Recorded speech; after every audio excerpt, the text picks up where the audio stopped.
Chefs About Town is brought to you in part by Loxton De-Alcoholized Wines, the elegant alternative wine for your non-drinking guests who enjoy the taste of wine. Remember Loxton. And by Summerhill Estate Winery, BC's first champagne house from the pristine Okanagan Valley in beautiful British Columbia. Your celebration deserves purity. Both proud sponsors of British Columbia's regional food and wine program, Chefs About Town.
That was fantastic. Thanks, guys. That's Mitch Laser and James Hill, two guys from Kitsilano, Vancouver, who have written that piece, and I've been using as my theme music on Chefs About Town, the show for people who really love good food for several seasons now.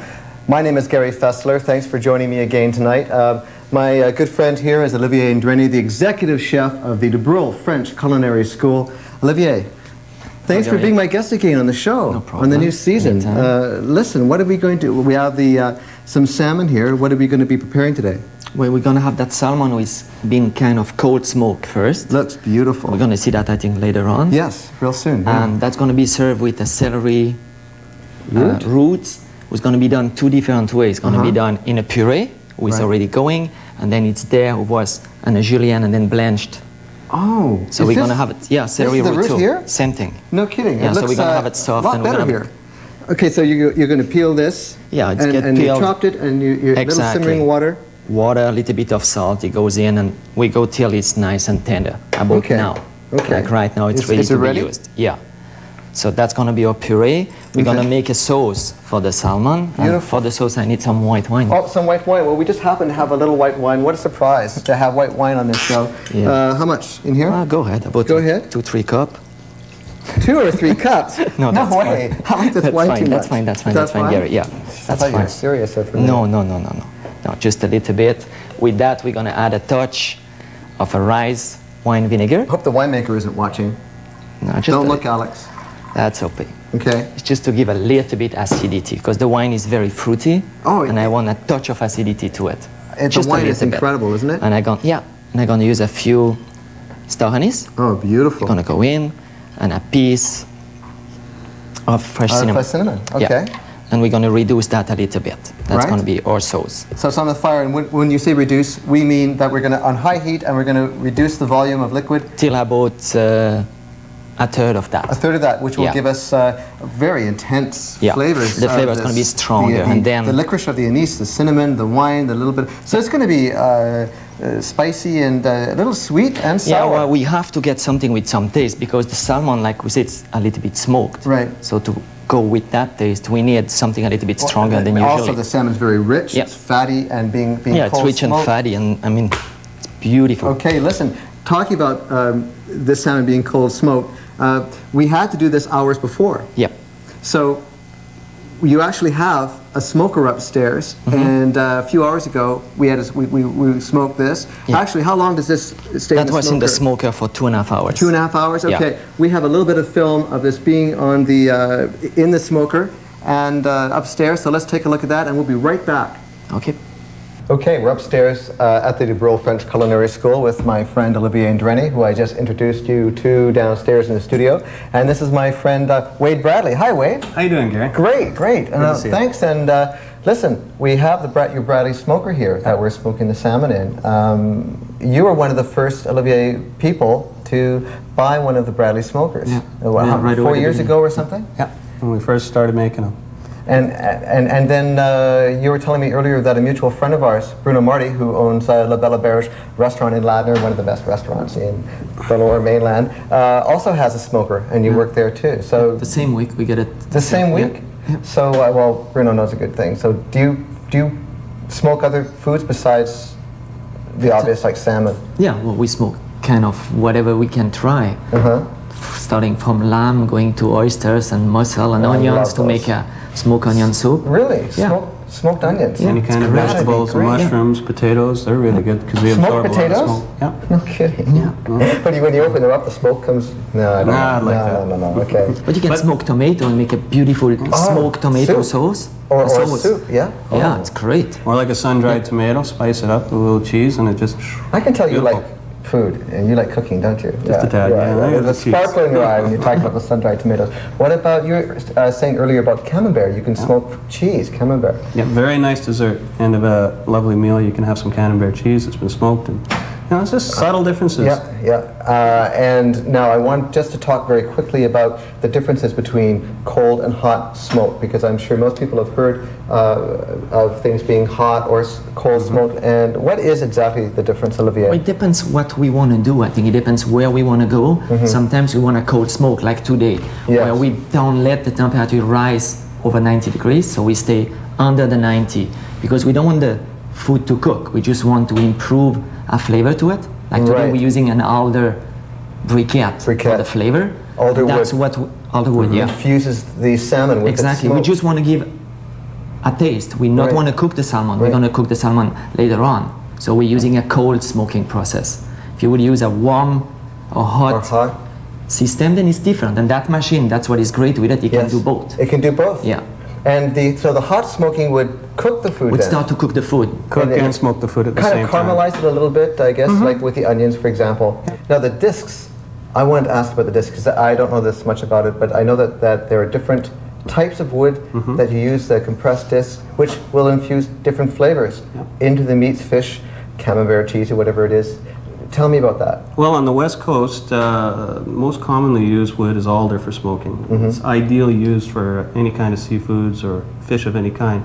If you're doing, let's say, a chicken or a duck, a fruit wood like apple or cherry is probably better to use, and pork would be a hickory or a mesquite. So you have all these different types of wood discs that you use, and you just pop them in, and there you go. You get it infuses the meats or whatever with these different flavors. That's fantastic. I'm going to take it out. You're going to see. The real key to the smoking is clean, cool smoke. So if you can keep the smoke very clean, you're not burning the wood right down to an ash, you're going to get an excellent tasting product. If wood's burned right down to nothing, it tastes kind of acidy and it comes out blackened. Ashy and acidy. Yeah. Right. Yeah. Well, let's pull this out because the smell is incredible. You see the smoke, and see it's completely cold. I mean, you can. The salmon is cold. It's just. Right. So it just kind of dried out a little bit on top, but not much. And I put walnut oil on it before I put it in to keep it nice and shiny, and so it doesn't dry too much. Wow, that's now what we're gonna have to do is we're gonna refrigerate it a little bit. Okay. And then we're gonna use it. Okay. So how long would you refrigerate this for? About an hour. About just an to hour? make it cool at about 4 degrees. Okay. Celsius. Okay. Well, I'm salivating already. Well, we're gonna take this downstairs. Doesn't this look wonderful? And it smells great. We're gonna take this downstairs and cook with it. So we'll see you back down in the studio. Hey, we're back. So Olivier, how are we going to tackle the salmon? What next? Next step, we're going to make what we call the tournedos. So we're going to cut from it 2 pieces about, 3 centimeters wide, about, and try to get them even because they're going to go side by side. Like this over here?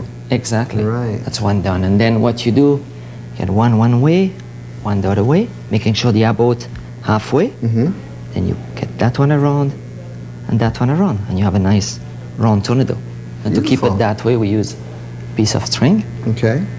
That's kind of the easy part. Just keep it together and don't make it too tight, because when it cooks, if it's too tight, it's gonna break. It's gonna fall apart. No, it's gonna open in the middle. What? How if do you make mean? it, it's gonna go up if it's too tight. So you leave it kind of a little bit loose. Okay. Okay. So we're gonna cook that later on. Right. But what we should do right now is keeping them maybe in the fridge. Okay. So you can maybe put them just behind you in the fridge. Okay, absolutely. That would be nice. In the meantime, I'm gonna finish with the puree. And we're gonna do that one now. Now the celery root is cooked for how long, approximately? Well, it's about 20 minutes. 20 minutes? Till it's nice and tender, yeah. Takes about 20. Are we just going to Roboku or Cuisinart this? Yeah, what? Just smooth. And that's it. Do you put anything else in there? Right now, no. We're gonna maybe put a drop of cream, I'm not even sure. Okay, we'll find out. It depends how soft it gets. I don't want it too soft, because it's gonna be the base for the salmon. So if it's too soft, the salmon not gonna be able to stand at it. I see.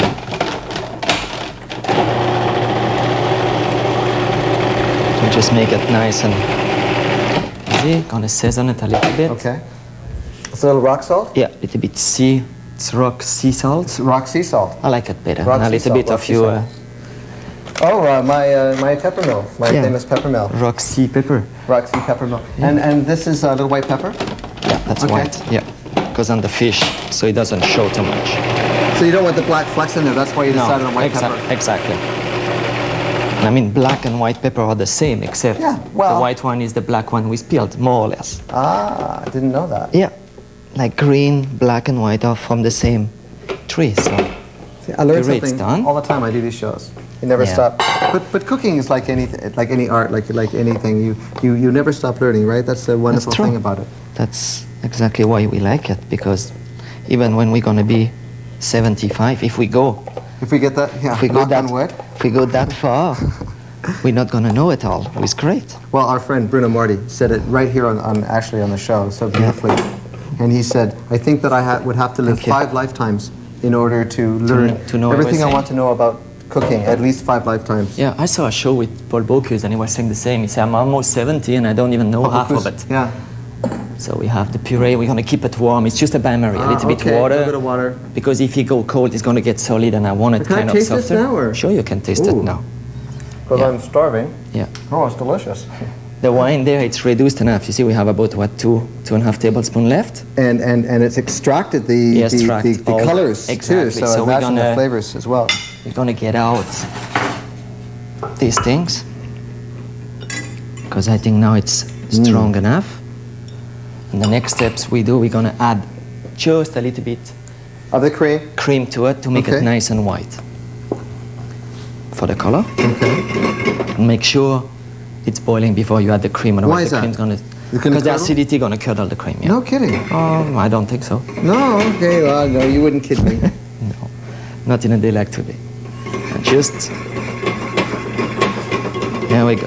Now we're gonna let it reduce again where it was before. This is going to reduce. That's it. Have a little bit of wine. Yes, sir. Now, I will. we were talking about this wine earlier, how delicious it is, and I hadn't tasted this. Since I visited the winemaker up in Naramata, which is just 15 minutes from Penticton in the Okanagan. His name's Alex Nichol. Alex and his wife Kathleen, originally from Vancouver. Alex used to play bass for the Vancouver Symphony Orchestra, and he's a wonderful writer, and now they have a small, just opened this year, small farm gate winery in Naramata, and he makes some of the most stunning wines. And we'll talk about another red that he's doing a little later, but this is the Ehrenfelser, and it is just a beautiful wine. It really reminds me of the Okanagan. It's full of peaches and apricots. Listen, I had an opportunity to talk to Alex just a little while ago up at his farm gate winery, so let's take a look at that visit. This is the scherzo from Beethoven's Fifth Symphony. It's a big double bass and cello solo, played by an ex-VSO musician who's hasn't played the bass much, but certainly done a lot with pruning shores. The old gnarled hands sometimes groan and grunt under this regiment, but we'll see what comes out of the hopper.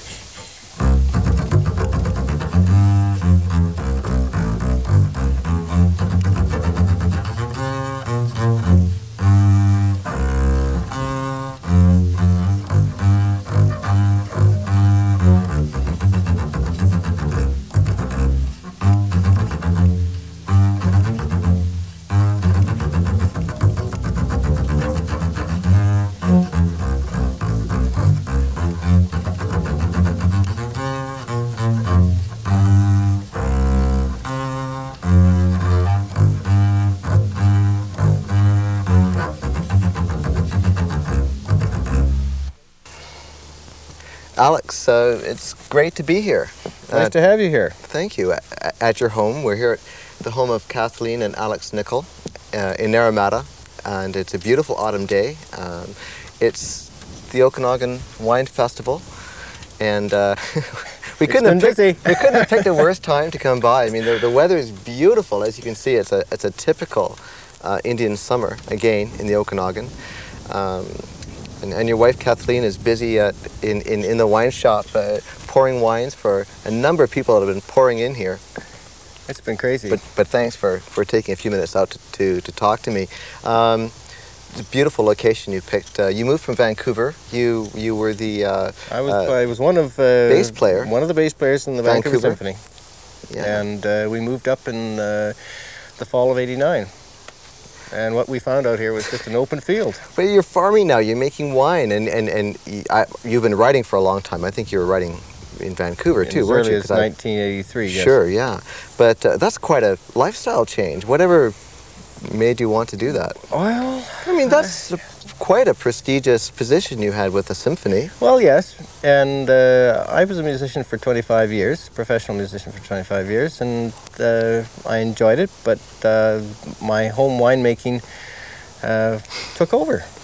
You know, it's a form of progressive madness. Right. You start making a few batches, and pretty soon you're slipping down the slippery slopes into Bacchanalian delights. And yeah, that's exactly what happened, and it's happened to all kinds of other people in California, Pacific Northwest, that start doing this, and it becomes their whole life. Well, I'm glad you did, because as every winery is as unique and special and individual as the people that are producing the wines, that have the winery. And I think this is more so with the farm gate wineries than the other larger wineries, perhaps, because it is a little smaller. It tends to be a family operation. It's very much hands-on. It's very hands-on. I mean, as you can see, your backyard, we have, half a dozen varietals. How many acres here? 4.5 acres planted to Cabernet Franc, Syrah, Northern Rhone variety, Ehrenfelser, Pinot Gris, Pinot Noir. And the Ehrenfelser we have right here, and it's... it's gorgeous. It really worked well this last year. We had botrytis affected noble rot to the tune of about 20% on this wine, giving it a rich honey flavor. No, the noble rot, you let the grapes hang a little longer than you normally would. That's right, and this mold affects them and causes them to dehydrate and concentrate the juice. Concentrates those flavor notes of apricot, peaches. That's right. And raisins, you said honey. It adds a honey layer. Honey. Yep. And it's delicious. What else do we have here? We've got Pinot Gris. Well, let's try that. Now, this is from our north end of the vineyard. It's very rocky out there. It faces a 300-foot granite cliff that acts as a giant heat exchanger. And so this is a big The sun bounces off the rocks? The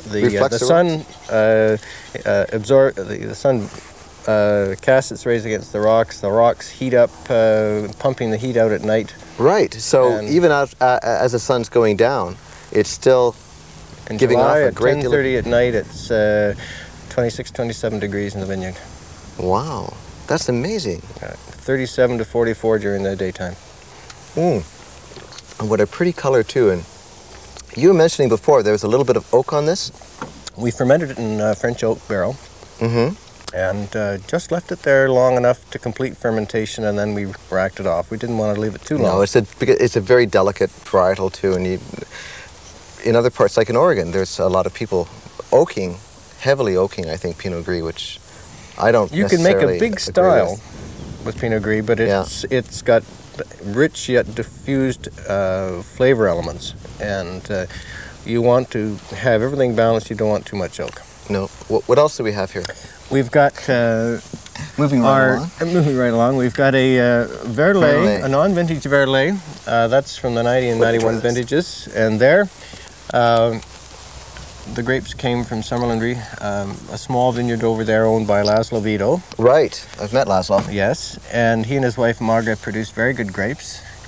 We also have a Verlet from Paradise Ranch, a 92 Verlet, and we have our Foch, which is a Marshall Foch. Beautiful. From 2 different years blended together. The 90 was from the research station and in Summerland, and the 91 from Walt Davidson's Vineyard in Osoyoos. You were mentioning before that an acquaintance of ours, Jürgen Goth, was by here earlier today. And, yes. And what did he say about the Foch? Well, he certainly liked the Foch. He felt it really gripped the mouth.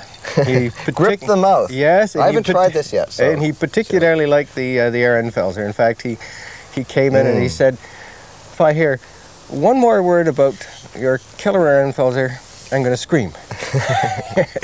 So he had to try it, and he liked it. Very quickly, before we go, I want to talk a little bit about the bottle of Shiraz that you have here, because this is, best of my knowledge, hasn't been planted in the Okanagan before. Has it been planted before? No, we brought the first Shiraz or Syrah plants into the valley. Right. I think there's one other planting in Ontario, and possibly one other here that planted their Syrah because of what we did. Great. Oh, that's wonderful, and I'm really excited about this. Now we can't open this because we only have 7 bottles left, but you've given me a bottle, and I'll lay it down, and you say half year, it'll be great. Probably, I would give it another 3 years. Another 3 years? Yes, I think it's gonna be tough to wait. It's big. Listen, thank you very much, Alex, for joining me and sitting and yakking with me. And listen, Alex and Kathleen Nichol have this is a farm gate winery, which means that it's a very small amount of wine produced here. So if you have a chance, come up to the Okanagan. Naramata is a few minutes from Penticton, and right? I mean, have them come on. We're just a short distance north of Penticton, and there's so many things to see out here. Great. Well, listen, thank you very much. Thank you. We'll talk to you later. Thank you. Bye-bye. Okay, Olivier, now we have the sauce. Yeah, we're going to finish that sauce. Okay. And at the same time, going to make a little bit garnish with a zucchini. Okay. So I want a small zucchini, and I want to take it where it's nice and regular. Okay, good.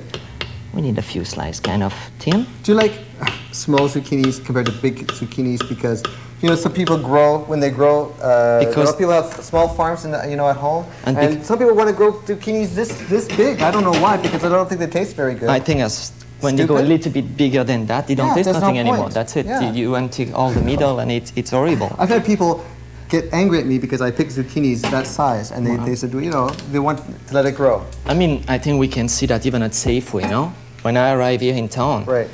At Safeway you find zucchini like that, and now the zucchini at Safeway are like that. So even Safeway know that. They're starting to, and so I mean, it's obvious. Then it's a better quality. A great supermarket, by the way.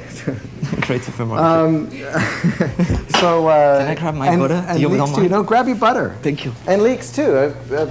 People here want to grow leeks huge, and I think that the small leeks are nicer.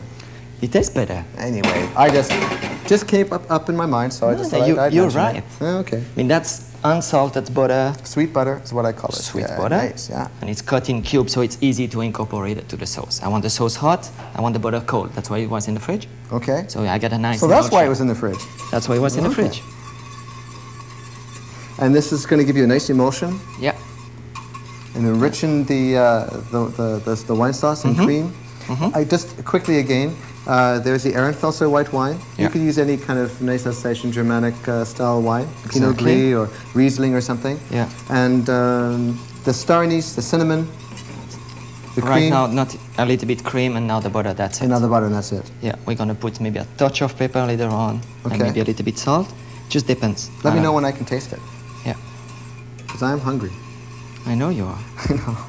You're always. But I'm curious what it tastes like, and I think it's important to taste the foods as you're cooking. Otherwise, how are you going to know the textures, the amount of seasonings that you like personally? So I think too many people follow recipes too closely and without tasting the food, and then they wonder why they don't like it. Yeah, it's important to know where you're going, because otherwise you're going to lose the track. So can I taste it now? Without nothing? No, just to see what it's like now. Yeah. Okay. Sure. That great. Has nothing in it. We're gonna have to add a little bit seasoning. Okay. I just don't want it to boil anymore. Okay. Little bit olive oil. Mm-hmm. That's just for the for the zucchini. We're going to make them just a little bit tender. That's it. I don't want them raw on my plate. So it's going to cook very quickly then? About 30 seconds, maybe. Not even. So we just put them in. That's good wine. It's very good. Just soften them a little bit. It's the only things I want to do. Just get them nice and soft. Is this a good time to buy salmon? Right now? In the winter? Not really, but today I use a farm one because I like, that's an Atlantic salmon, farm E on the west coast. Right. And I like the texture. It's very hard. Right. So they stand, and I like that. But it's obviously a fairly big salmon. It was a 12-pound salmon. Yeah. When you want to make the tornado, you need a salmon who has kind of a size, otherwise it just doesn't work. That's a good point then. Yeah. You need about a 10 or 12-pound salmon. That gives you a nice size. Otherwise the fillets won't be big enough to make the tornado. Well, otherwise it looks like a small right thing, so it's not very, very nice. So, touch of pepper. Okay. A few rock sea salt. Rock sea salt.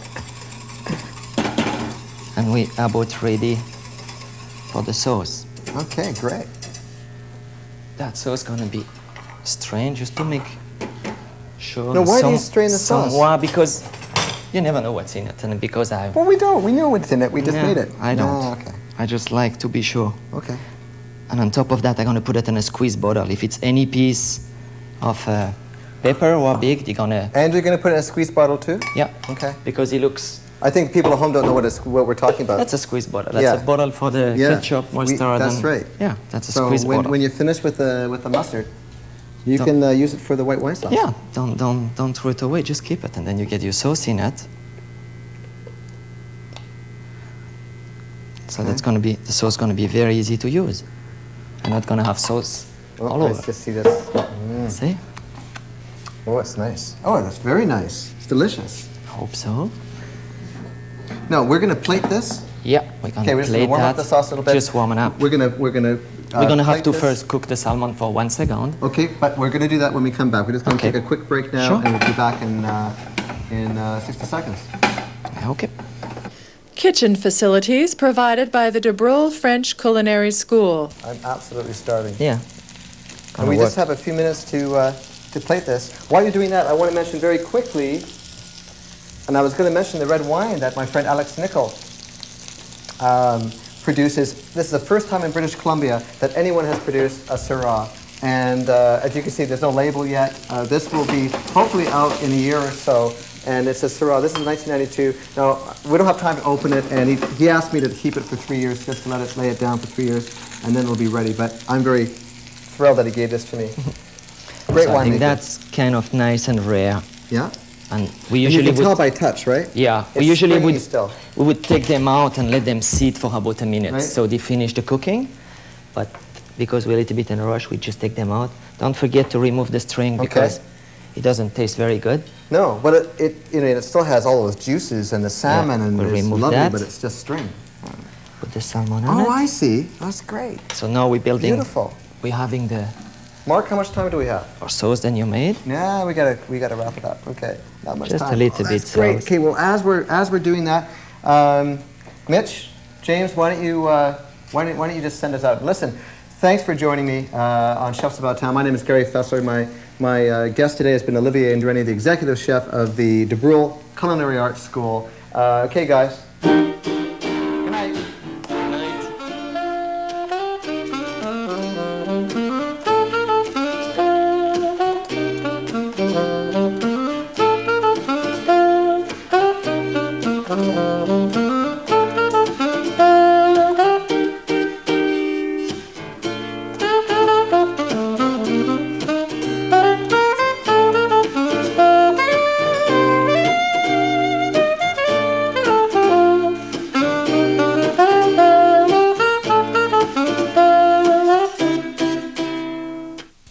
Chefs About Town is brought to you in part by Loxton De-Alcoholized Wines, the elegant alternative wine for your non-drinking guests who enjoy the taste of wine. Remember Loxton. And by Summerhill Estate Winery, BC's first champagne house from the pristine Okanagan Valley in beautiful British Columbia. Your celebration deserves purity. both proud sponsors of British Columbia's regional food and wine program, Chefs About Town.